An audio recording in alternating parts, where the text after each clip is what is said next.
pain is physical. Not all wounds are tangible. Invisible pain means that just because we may look fine does not mean that we feel fine or we aren't sick. The majority of wounds are invisible, not just because they are under our skin, but because they don't directly damage physical tissues. Emotions constantly run through our bodies, accompanying what we do, think, see, and dream. We feel them in the form of feelings, and these feelings affect organs and they are invisible to the eye. So if you wish to heal the invisible pain, then this video is for you. For those who are new here, I am Laila Ahmed, an intuitive trainer, author and a therapist. So what is this invisible pain? Have you ever felt something tightening in the stomach before speaking in a group or even a few people who are in authority? Or a headache each time you have to do something you hate to do? Even if no one can see, emotions do change our attitude. It affects our self-esteem and the vision we have about ourselves. Everyone feels emotion in a unique way, and everyone lives their experiences according to their perception. The majority of our emotional memories are stored inside our cells as cellular memory. Emotional wounds are so painful that we tend to numb them. That's how emotional wounds become the foundation of our social mask.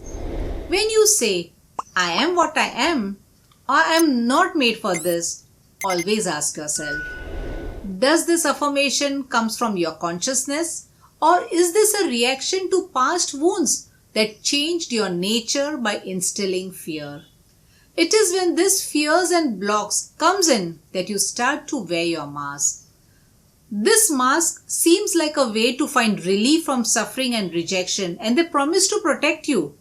But it's a trick. In fact, our masks are actually spiritual cages, and we need to break free from it and live an authentic life. The journey takes time, but the treasure will be priceless.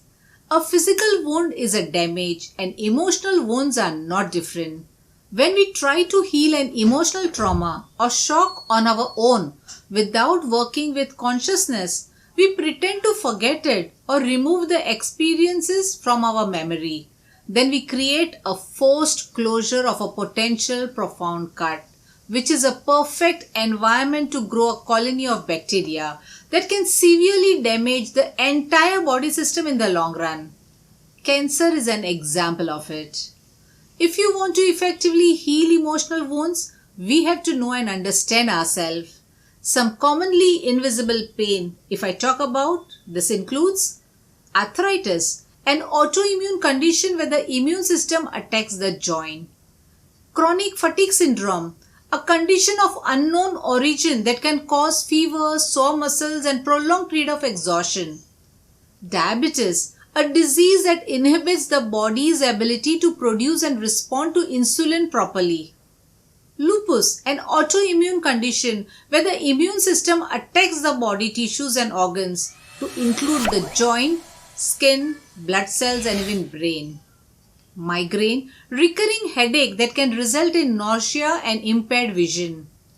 Depression and anxiety, mood disorder that can inhibit a person's ability to leave their home and engage in everyday activities, and that can result in physical symptoms such as headache, digestive problem, and sleep disturbances. Don't take this invisible pain lightly. Help is available. Seek counseling and heal yourself now. Today, sharing few tips for healing from emotional wound. Begin by taking baby steps. Trying to make too many changes all at once can backfire. You may become overwhelmed or feel like a failure if you set unrealistic expectations. Dramatic changes are often unsustainable. Making micro changes small, manageable, create feeling of success, hope and encouragement that are important to carry you through your healing process. Remember that you don't have to heal 100% to improve the quality of your life. Many people mistakenly believe that emotional healing is all or nothing. Again, this belief can be discouraging and overwhelming. But most importantly, it is not accurate. Any modest amount of healing will improve the quality of your life. Take it one step at a time and you will notice small improvements in your mood, ability to cope with triggers, relationships, self-esteem and ability to complete your daily activities. Be patient and persistent. Healing is a lot of work. We need to be patient and allow for the time needed to gain insights and skills. And we need to be persistent and keep going even when it gets difficult. Be willing to try new approaches and challenges ourselves in new ways. Set realistic expectation. I am a big believer in the importance of setting realistic expectation. When we don't, we end up disappointed and frustrated, often at ourselves, which does not help us heal. One of the most common unrealistic expectations that I see is expecting progress to be consistently forward. Nobody just gets stronger and stronger, healthier and healthier. Progress is more likely to be maybe 2 steps forward and 1 step backward. And honestly, don't be surprised if sometimes it is 2 steps backward and 1 step forward. This isn't a failure, it's a reality. And realistic expectation coupled with patience, persistence and self-compassion will lead to move forward progress. View setback as a part of the process and learning opportunities. Not only are setbacks normal, but they are also often we learn more from what does not work than what does.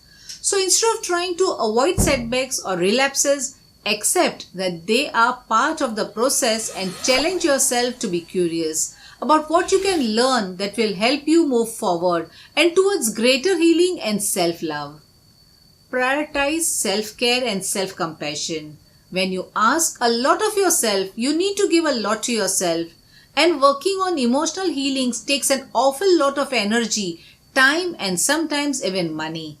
In order to keep going, you need to really pay attention to your feelings and your physical sensation in your body, such as tight muscles, headache, fatigues, etc. Because these are your body's ways to telling you what it needs. Take the extra time to listen and take good care of yourself. Be willing to process your feeling about the past. Trying to avoid what happened in the past does not work. Those feelings tend to stick around, sometimes lying dormant or numbed for a while, but they eventually burst back into our consciousness. This is why therapists so often talk about needing to feel our feeling. We need to feel them and give them space before they lose their power over us and truly become part of our past. You can slowly work on sitting quietly, allowing your feeling to surfacing it, naming them and exploring what they are about. For many people, this is quite challenging and working with a therapist can be helpful. Ask for help. Healing isn't meant to be done in isolation. It is not easy to ask for help, especially if people have betrayed you in the past.